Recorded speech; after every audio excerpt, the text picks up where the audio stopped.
तो पार्टनर का share of loss निकालना, वो भी रेट ऑफ इंटरेस्ट जब क्वेश्चन में गिवन ना हो, क्या निकालना जानते हैं? आओ जरा देखते हैं। तो बेसिकली क्वेश्चन के अंदर कहा गया है, बताया गया है, सोहन और मोहन नाम के दो पार्टनर है, profit sharing ratio clearly given है 2:3, दोनों की कैपिटल के बैलेंसेस भी गिवन है, हालांकि इररिलेवेंट है हमारे लिए। 1 जनवरी को दोनों पार्टनर ने, सोहन ने भी मोहन ने भी लोन दिया है 20,000 रुपए का और 10,000 रुपए का। और अगर नहीं पता तो पता करें, अगर क्वेश्चन में even rate of interest partner loan के केस में नहीं भी देंगे तब भी हम जरूर कैलकुलेट करेंगे, और कितने रेट के हिसाब से? 6% के हिसाब से। लेकिन यहां पर सबसे मेन बात क्या? 6% पर एनम, यानी पूरे साल के लिए मिलेगा 6% के हिसाब से इंटरेस्ट। हालांकि पार्टनर लोगों ने लोन दिया है जनवरी महीने में, तो पूरे साल का तो नहीं मिलने वाला। फिर आगे क्वेश्चन में बोल रहे हैं कि भैया अमाउंट ऑफ लॉस बताओ जो हर एक पार्टनर को बियर करना पड़ेगा अगर लॉस बिफोर इंटरेस्ट जो की है हम आपका 2500 बता रहे हैं। तो देखिए सीधी सी बात है, एक्चुअल सी बात है, बहुत आसान सी बात है कि भाई जो ओरिजिनल लॉस अमाउंट है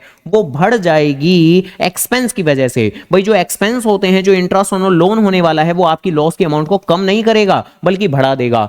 एक्सपेंस का काम होता है प्रॉफिट के अमाउंट को कम करना, लेकिन लॉस के अमाउंट को बढ़ा देना, इंक्रीज करना। तो अब कितना बनेगा हमारा इंटरेस्ट? तो पहले पार्टनर का लोन है हमारा 20,000 रुपए का, तो 20,000 का 6% कैलकुलेट कर लेंगे जो कि आएगा 1,200 रुपए। लेकिन आपका जनवरी में लोन दिया गया है तो जनवरी फरवरी मार्च सिर्फ 3 महीने के ही प्रोपोर्शनेट करेंगे हम लोग, ध्यान रखिएगा, जिससे कि आपका इसका इंटरेस्ट ऑन लोन निकल के आएगा 300 रुपए का। 300 रुपए का, हाँ जी बिल्कुल 300 रुपए का। ऐसी दूसरा पार्टनर है, जब उसने 10,000 आधी अमाउंट का लोन दिया है तो उसका जो इंटरेस्ट निकल के आएगा, देखिए पहले का जब 300 आया है तो दूसरे का जस्ट आधा निकल के आएगा। बाकी आप मैन्युअली भी कैलकुलेट कर सकते हो, 10,000 का 6% इंटू 3/12 ऐसे करके भी कैलकुलेशन करना चाहें कर सकते हैं शौक से। खैर देन टोटल इंटरेस्ट हमारा कितना काउंट हो जाएगा? तो वो होगा मेरे बाबू प्यारे प्यारे 450। तो टोटल लॉस कितना होगा? 2,950, जिसमें अगर एक ही इंडिविजुअल पार्टनर के शेयर की भी कैलकुलेशन करें तो पहले पार्टनर का कितना होगा? 2/5। तो ऑब्वियसली 5 से डिवाइड करेंगे हम इस पर्टिकुलर फिगर को, तो 5 5 जा 25, बचेंगे 4, तो 5 9 जा 45, 590,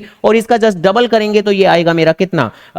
1,180 रुपए। कौन से ऑप्शन में 1,180 नजर आ रहा है? डी पार्ट में। तो एक पार्टनर का निकाल के ही काम चल गया, दूसरे का तो डेफिनेटली यही होने वाला है। तो ऐसे डी पार्ट आंसर हो गया हमारा। ऐसी और एमसीक्यू जानने के लिए वीडियो को लाइक, चैनल को जरूर सब्सक्राइब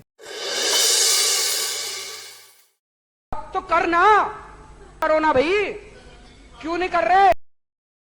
आप कहाँ थे ज्ञानी बाबा?